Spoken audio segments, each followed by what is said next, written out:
I think that goes without saying.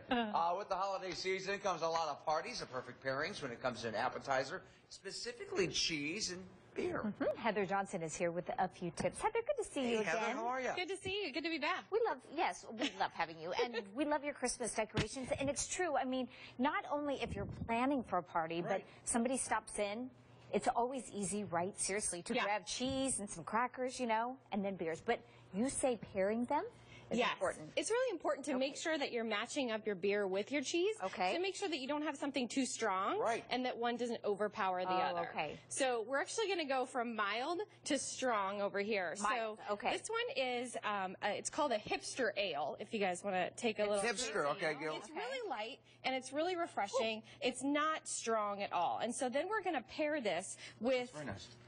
We're going to pair this with a prosciutto and mozzarella roll. So again, this is something that is a mild cheese. If you want to try that, or if you want to try now, are you supposed to eat the cheese first and then drink the beer? Does it matter? My husband was schooling me on this last night. He thinks that you should put the cheese in your mouth and then take a drink of beer. Right, because with wine, there is, there's an order to making sure you get the flavor in both. That way you get to try a little bit. That is good, but there is a nice balance. Yeah.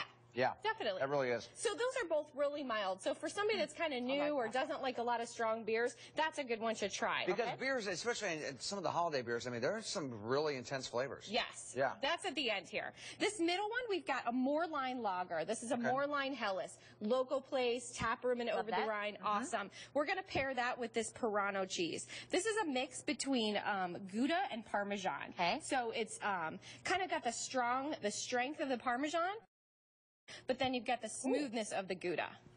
And then you try that with a little bit of that Helles lager. She's like, woo! He doesn't like it. But no, I like it. I like it. I do. This is Parano cheese, and it's available at Whole Foods. Actually, I do like that. Ooh, that is very good, actually. See, when you put them together? Yes, with the two, yes. Even if you don't like one, you put it together, it's a good taste. All right, we have more. So this one I'm going to like. This one has a little, what is it, like little dill in it? This is basil and garlic. And so this is a basil and a garlic that you're mixing together in a Gouda. And then we're going to mix this because you got a little spice here. You need a little bit of spice in your beer. So this is Mount Carmel from over in Eastgate. I'm eating and drinking. I love it. I know Frank all too well. Yes. Okay. This is an India Pale Ale from Mount Carmel over in the Eastgate area. So a little bit of spicy in your beer. I like it. What's that cheese? This is a basil and garlic Gouda. Yeah. Ooh. Party Source hooked me up on all this stuff. Yeah, that's good cheese right here. Yeah, that was my favorite cheese. I'll have to melt this into macaroni and cheese. You're going to have to pick me up off the floor in just a moment. All right, last one. Now, do you guys like, I hear you're not big beer drinkers. Do you like coffee? I love coffee, yeah. Try this. This is Roebling. This is Rivertown Roebling Porter. This smells really good. Coffee, vanilla beans, and sugar. And it's a porter. What is the cheese? Then the cheese is a cream cheese with fig and walnut. That's good. That's good. Thank you. It's a fig and walnut cream cheese. So this is almost like coffee and toast and jam. Yes. Except you got a little. You might want to drink this before work, but you probably shouldn't. No, yeah. But this is again Rivertown Cincinnati beer again. Cheers. Thank you. Cheers. Thank you. Heather. I love when you come because we can just sit here and eat and drink and you can inform us. Yes. Now I have to go to work. I can't drink the rest. We'll be right back. See you. That's